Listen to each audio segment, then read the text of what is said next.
కానీ ద్రవ్యముతో కొనాలనుకుంటున్నాడు ఈ బాప్తిస్మం పొందిన సీమోను. అంటే బాప్తిస్మములో నమ్మడము మాత్రమే సరిపోదు పిల్లరా, ప్రార్థన చేయడము మాత్రమే సరిపోదు. ఈనాడు మారు మనసు లేకుండా ప్రార్థన చేస్తున్న వారు చాలా మంది ఉన్నారు. మారు మనసు లేకుండా యేసయ్యను నమ్ముతున్న వారు చాలా మంది ఉన్నారు. మారు మనసు లేకుండానే దేవుణ్ణి స్తుతిస్తున్న వారు చాలా మంది ఉన్నారు. నీలో మారు మనసు ఉంటే నువ్వు చెడు మాటలు మాట్లాడలేవు. నీలో మారు మనసు ఉంటే లోక సంబంధిలాగా నువ్వు జీవించలేవు.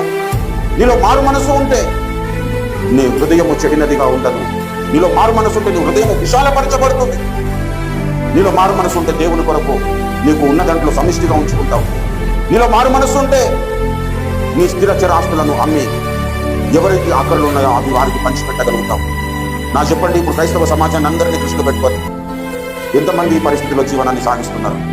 నిజంగా ఎంతమందిలో మారు మనసు ఉన్నది?